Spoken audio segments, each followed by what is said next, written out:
Sukeina keeps tricking me because she has a picture, like her still picture when she hasn't gotten the video live yet on her Zoom, is really such a natural smile. And she's so smiley that I just think she's being really still but happy. And I love it when I see it. I'm like, oh, Sukeina's liking what I'm saying. I'm so happy to have her here. And then I'm like, oh, maybe not. That was just a still image. You always trick me. Thank you for coming. So happy to see you. Thank you for inviting me. So excited to be here. And Nadine's going to say a bit about you, but I just want to say to everybody listening, I want you to remember what Sukeina, like when she came to me, her goal, she was trying so hard to make herself or me believe that she actually wanted her goal. And I'm like, I don't believe you. So Still working on that one. And she was like, this coach is annoying. Yes, well, welcome, Sukeina. It's so nice to see your face. I've missed you. Sukeina is a senior product manager at AccuWeather. She is a mother of 3 with a supportive husband. I love that you put that in there. And in her free time, Sukeina loves to hike, read, and design homes. And I think the design homes thing is like your calling. You're so good at it. So good. So good. So Sukeina, talk a little bit about where you were before Kickstartology and sort of where you are now. Sure. I'd actually like to share a story. When I actually started coaching with Stephanie, I came in where I was living in my head a lot of times. And so I came in with the intention that I wanted to improve, and I had hit the ceiling, this glass ceiling in my corporate life where it was like, I know I could progress, but somehow there's something in the way I'm behaving or doing that I'm not, and the way I'm reacting. And a lot of it was because I was thinking that people reacting to me were not really being honest, or I was doubting them. I was doubting their intentions. And so I was living in this kind of fearful space. And I remember when I connected with Stephanie, like life was going pretty good otherwise, right? And her comment to me at the time was basically, you can choose not to do any coaching, and that's fine with me because it won't make a difference to me, but your life will continue because the status quo is not going to change unless you do something about it. And that's what triggered me to sign up for that coaching.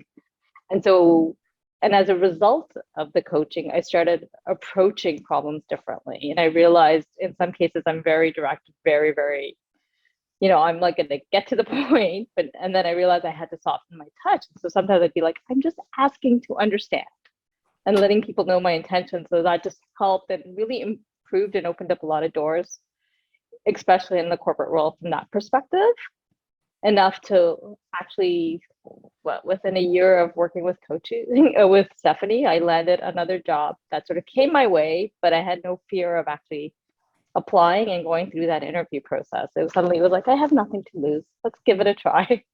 That's such a big jump too. Because you remember when you started, you were like, it's so scary. I'm terrified of a job interview. And we had worked on so many things, and you were actually focusing and coaching on some other things in your life that I couldn't believe it. You're just like, oh yeah, by the way, I interviewed, got another job. And I'm like, wait, do you remember the drama you used to have about finding a new job? And you're like, yeah, no, I got over that. And I had to remind you to congratulate yourself because of the growth, because you did a lot of work in coaching to get there. And I'm so proud of you, but you were like, yeah, no, whatever, I'm there. Anyway, moving on. I think that's an interesting point too, because like so many women, I think just maybe even several on this call, like we undervalue ourselves. It's very common. And there's a stat, like men will see like 2 out of 10 requirements for a job and they'll be like, oh, I'm so qualified. And women will have, 8 out of 10 and be like, oh, I'm unqualified. Like I'm missing this checkbox here, right? No, correct. Totally. I mean, to the point that you guys will be proud that I'm actually like going for another role just to try it out. Like I have nothing to lose, right? Like that's all it is. I'm like, I'm going to just apply. I saw something interesting and it's like, yay. So, I mean, it was a huge jump to be able to get over that. And I think that's where I credit like getting out of my head. Yeah, that's perfect actually, because my next question for you is around the self-image work that we do. And, I know that was something that was challenging for you for a time. How did you get in your own way? How did you get out of your own way? Where are you now compared to where you were then? I think you touched on that a little bit, but maybe the getting out of your own way bit. Yeah, getting out of my own way, I think, was also the network that you you build with Kickstartology. I think it really has helped me to meet other women in similar situations and realizing, you're not the only one who feels this way. Like, just move and do things. And some of it was also the work, like the actual journal writing and stuff. I mean, I was one of the ones that was not as strong as I'd like to be, and I still am working on the consistency part of it. But whenever I do it, I do realize that a lot of those thoughts come out of my head, and I realize, okay, this is where I'm just kind of blocking myself because I'm thinking too much. Yeah. If that helps. Yeah. But the self-image, I think it does. Yeah, it made a huge difference when I started taking in the positive feedback from my colleagues and just getting out of my head and not doubting their intentions anymore, and just sort of checking in. And that, I think, really helped me boost my confidence in the way I approach work now.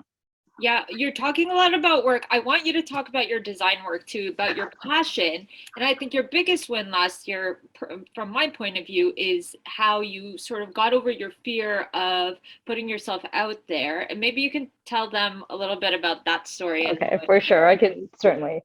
So one of the other side passions, and I know I'm focused a lot on work, and I think it's because that is still my comfort zone and I'm working on the other side of it. So between my husband and I, and this is why I say I have a very supportive husband, is that we both enjoy renovating and building and designing homes. So one of the projects that we had when we moved to Toronto was we built our own home. But a goal that I've had my whole life, and it's a goal that I continue to work towards, is to be featured in House and Home in one way or the other. And so part of the blessing of the Kickstartology community was that I was able to connect with another member who happened to have connections at House and Home, and sort of kind of got me connected to the right group. And so I was able to send out scouting pictures and be able to do a video shoot with them. We're still working on actually getting the video posted online because they've got other videos in front of me, obviously. But just the fact that I was able to get out of my way to be able to send those pictures with lots of good encouragement from both Nadine and Stephanie. And sorry, can I just pause? I remember She's one making time. it sound easier than it was for her. I remember one time totally. she was like, so it's not going to happen. I'm really sad about it. Like, I just need to do something else because, whatever. And so down on herself. And I was like, well, what happened? What?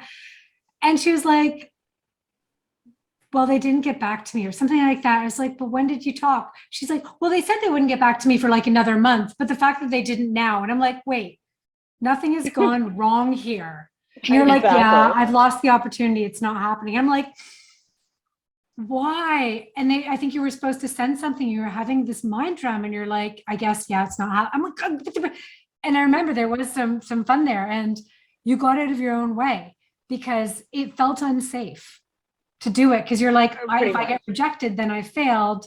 And it's like, and if you don't send it, you're never going to be in it. Right. And yeah, it was that tough thing, but your story, you had convinced yourself that you were right. Totally. I mean, and the other part is because I'm so passionate into interior design, I'm constantly following the magazines.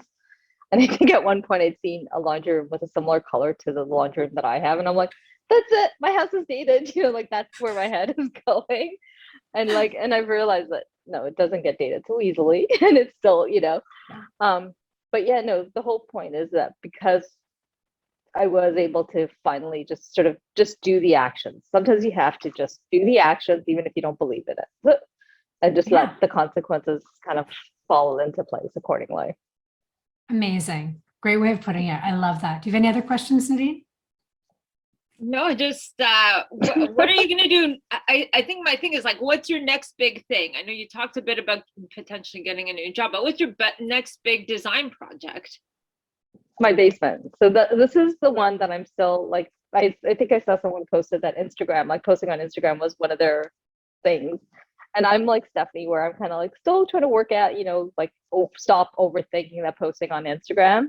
And so my basement project is the one that I really want to do, where I kind of walk people through the process, start to finish, with more video or story type posts. Oh, I love that. So I can't wait to see.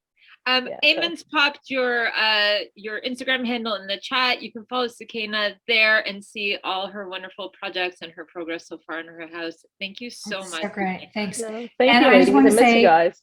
We're supposed to chat, but there's some stuff. I want to give you 5 minutes of coaching on something specifically. Let's go for it. I'm going to give you a breakthrough. So let's make sure we chat very soon. Okay. Sounds like a plan. I'd love that. Can't wait. Thank you. Love it. Sukeina. Okay. Bye, ladies.